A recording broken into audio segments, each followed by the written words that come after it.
Question कराना चाहते हैं पीजीटी के जो प्रीवियस ईयर में पूछे गए हैं, वो सिर्फ कॉन्सेप्चुअल क्वेश्चन थे, उसमें कोई भी दिमाग नहीं लगाना था।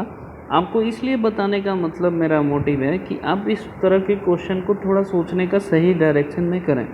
बाकी आपको सब कुछ आता है, मुझे पता है, लेकिन मेरा मोटिव ये है कि आपको सही दिशा में बताना। ठीक है, आगे चलते हैं, क्वेश्चन अब कराते हैं। जैसे ये पहला क्वेश्चन पूछा था, करा कि the equation of the set of integer 2x equal to 3 modulo 20, करा कि यूनिक सोल्यूशन होगा, नो सोल्यूशन होगा, फाइनाइट नंबर ऑफ सोल्यूशन होगा, ओनली 2 सोल्यूशन होगा। तो जब भी इस तरह का कॉन्सेप्ट होता है, आप जानते हैं a equal to B modulo n होता है। इसका मतलब ये होता है कि a minus be divisible by n होना चाहिए। इसका मतलब यहाँ पे भी देखिए 2x माइनस 3 डिविजिबल किससे होना चाहिए, डिवाइड बाई 20 से होना चाहिए सबसे पहले। तो x की जगह पे कोई भी नंबर रखेंगे तो 2 से वो इवन हो जाएगा, जब माइनस डिफरेंस करेंगे 3 तो वो ऑड हो जाएगा। तो कभी भी ये डिविजिबल नहीं होगा, तो इसका डायरेक्ट आंसर था नो सॉल्यूशन। अगर आपको कॉन्सेप्ट क्लियर है तो इस क्वेश्चन में मुझे लग रहा है कि मुश्किल से सिर्फ आपको टिक करने में जितना सेकंड टाइम लगे उतने सेकंड में ये टाइम में ये क्वेश्चन कर सकते हैं। बेसिकली हमारा जितना आज क्वेश्चन करूँगा उसका कॉन्सेप्ट आपको क्लियर होना चाहिए, तभी क्वेश्चन हो पाएगा, नहीं तो नहीं हो पाएगा। इस चीज़ के लिए आप ध्यान दीजिएगा। तो पहला क्वेश्चन क्लियर हुआ। अब बढ़ते हैं दूसरे क्वेश्चन की तरफ। और प्लीज़ वीडियो पसंद आए तो ज़रूर लाइक शेयर एंड सब्सक्राइब जरूर करा करिए। अब यहाँ देखिए जो क्वेश्चन पूछा है कि find the equation of common chords of the circle है। Common chords of the circle है, तो जब भी दो सर्कल दिया रहा है तो इसका सिंपल लॉजिक होता है S1 minus S2 equal to 0 कर लीजिए। दोनों सर्कल का इक्वेशन को माइनस कर लीजिए। तो x square minus y square minus 6x minus x square, ये प्लस था यहाँ पे, plus y square minus 4y is equal to क्या हो जाएगा 0। दोनों का डिफरेंस माइनस कर दिया। तो जानते हैं x square plus y square minus 6x minus x square minus y square plus 4y is equal to 0। तो एक्स स्क्वायर से x square cancel, y square से वाई स्क्वायर कैंसिल। अब 2 से डिविजिबल है तो इसका मतलब क्या हो जाएगा, माइनस कॉमन ले लीजिए तो ये कितना हो जाएगा 3x minus 2y is equal to 0। इसका मतलब B is the right answer. इसमें भी आपको कोई कॉन्सेप्ट लगाने की ज़रूरत नहीं थी, कॉन्सेप्ट क्लियर होना चाहिए कि जब equation of the common chords कर रहा है तो दोनों का जो डिफरेंस होगा वो बीच वाला एरिया निकलता है। तो इसीलिए S1 माइनस S2 हमने किया कि ताकि आप क्वेश्चन को ईजी तरीके से निकाल सकें। क्लियर है, समझ में आया? ये क्वेश्चन बहुत आसान था, बहुत मुश्किल नहीं था, ये चीज़ें समझिएगा। अब बढ़ते हैं आगे। यहाँ भी देखिए एक क्वेश्चन है, क्या the radical axis of the circle, radical axis of the circle है एंड द इक्वेशन ये है हमारा। तो सबसे पहले इस सर्कल के इक्वेशन को स्टैंडर्ड इक्वेशन बनाइए, x square plus y square minus 3/2 y minus 5/2 is equal to 0। और इस सर्कल का इक्वेशन क्या हो जाएगा, x square plus y square minus 2x equal to 0। तो जब भी रेडिकल इस एक्सिस पूछे तो S1 minus S2 equal to क्या कर लीजिए 0 कर लीजिए। इसमें भी वही कॉन्सेप्ट लगता है। फिर से बता देता है, इस तरह के क्वेश्चन जो मेरा मोटिव यही है कि इस तरह के क्वेश्चन अगर आप कर रहे हैं जो आपके कंपटीशन में पूछे गए हैं, आप उसमें टाइम जितना वेस्ट करेंगे आपके लिए नुकसान होगा। आप उसको कॉन्सेप्ट क्लियर करके आप उसके ऑप्शन के अनुसार भी इसका आंसर निकाल सकते हैं। जैसे देखिए ये क्वेश्चन था, एक और आप लोग से रिक्वेस्ट है, वीडियो आप देखते हैं तो please like share and subscribe जरूर करा करिए। आगे चलते हैं, अब इसको हम करते हैं। ये कितना आ जाएगा, x square plus y square minus 2x, फिर इसको माइनस करिए, minus x square minus y square plus 3/2y plus 5/2 is equal to क्या आ गया 0। एक्स स्क्वायर से कैंसिल कर दीजिए, एलसीएम ले लीजिए 2 से, तो ये कितना हो जाएगा minus 4x +3y plus 5 is equal to 0। अब माइनस से मल्टीप्लाई कर दिए तो 4x minus 3y minus 5 equal to 0। तो द रेडिकल एक्सिस ये हो गया 4x minus 3y minus 5 equal to 0।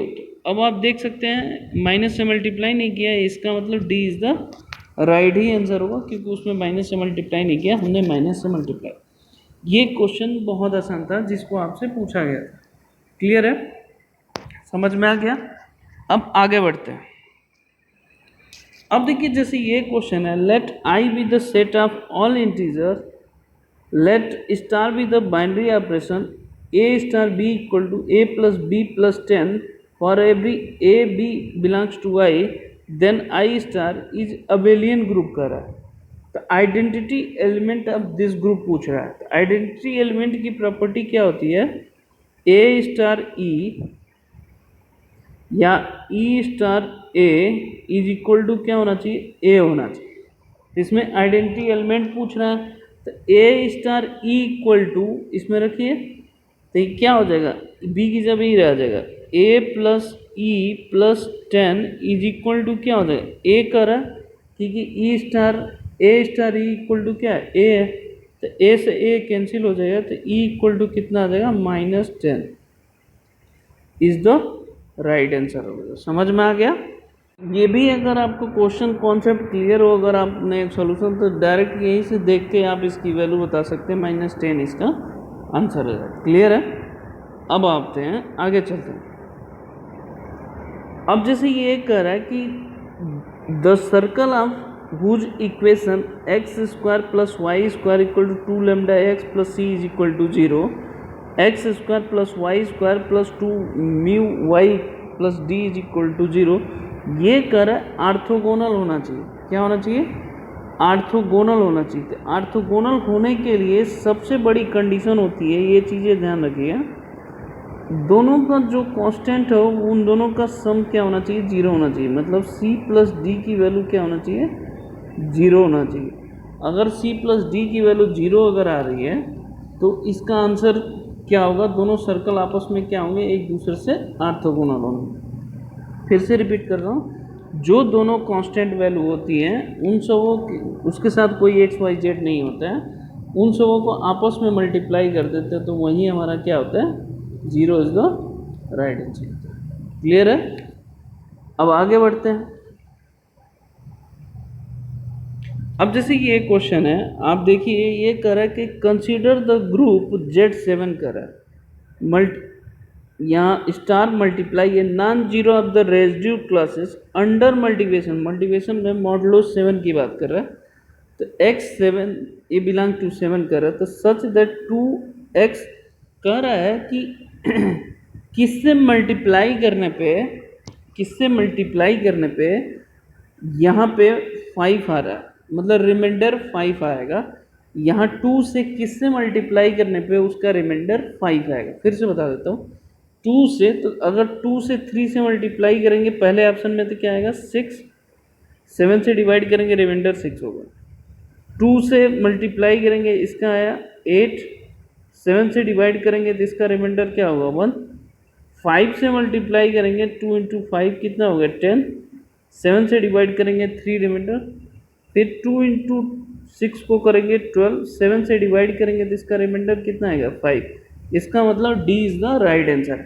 आप पूरा मॉडुलो क्लासेस डिफाइन करने की ज़रूरत नहीं है, बेसिकली जो क्वेश्चन पूछे गए हैं सिर्फ उन्हीं क्वेश्चन पे फोकस करिए, बाकी अनदर क्वेश्चन पे आप फोकस मत करिए। कहने का मतलब ये है, अगर अनदर क्वेश्चन पे आप फोकस करते हैं तो प्रॉब्लम में आप खुद फंस जाएंगे। हमें जो अगर वो करोगे तो टाइम वेस्ट, वही रिजल्ट आएगा। ये अंडर मल्टीप्लिकेशन होता है, वैसे जेड हमेशा एडिशन में होता है, तो मल्टीप्लिकेशन में के बाद करा कि रिमाइंडर क्या होना चाहिए इस हिसाब से। तो इस तरह के क्वेश्चन को आप ऐसे कर सकते हैं, ठीक है। अब आगे देखिए। अब जैसे ये क्वेश्चन, इस तरह के क्वेश्चन को आप देखेंगे। अब देखिए एक चीज़ और समझिए, सबसे पहले ये समझिए ये क्यूब इक्वेशन है, ये भी बहुत छोटा था लेकिन बहुत लोग मुश्किल कर देते हैं। Alpha plus beta plus gamma क्या होता है, minus B by x square का कोफिशिएंट है नहीं, 0 होगा।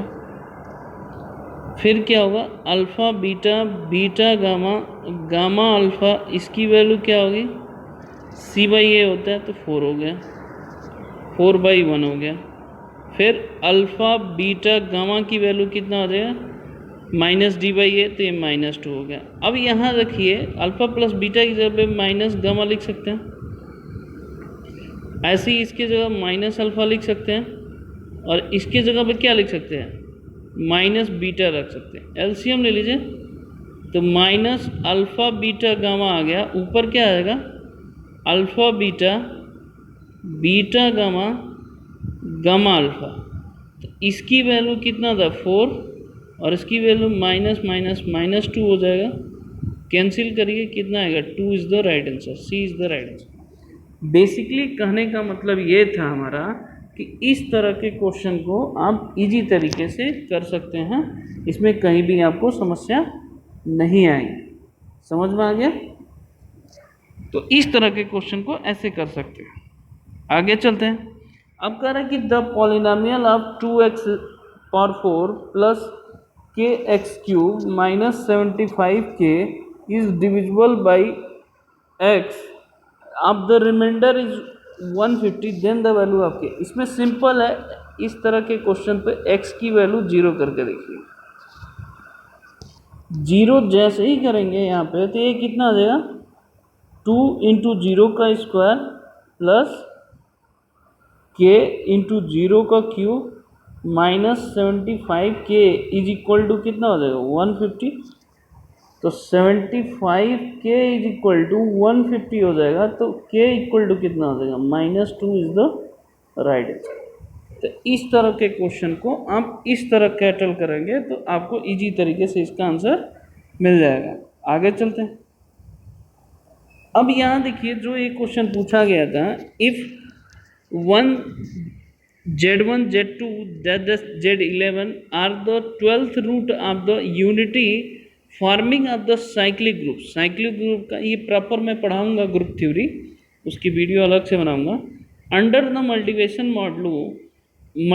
मॉडल है, Z9 है ग्रेटेस्ट साइक्लिक सब ग्रुप ऑफ कंटेनिंग, कितने एलिमेंट होंगे साइक्लिक सब ग्रुप के कंटेनिंग की ये बात कर रहा है।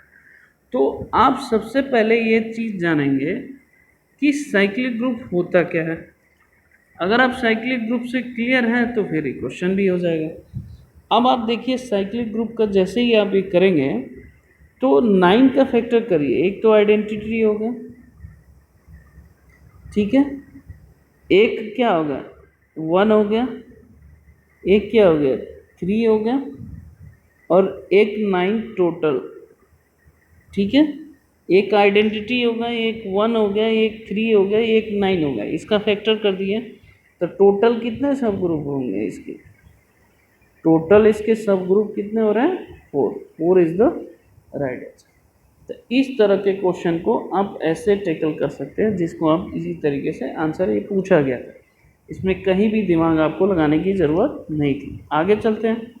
अब जितने क्वेश्चन हमने कराए हैं ये सारे क्वेश्चन पूछे हुए थे, जो जिसमें प्रेजेंस ऑफ माइंड का यूज करके क्वेश्चन करना है। ओके, वीडियो पसंद आए please like share and subscribe जरूर करा करिए। धन्यवाद।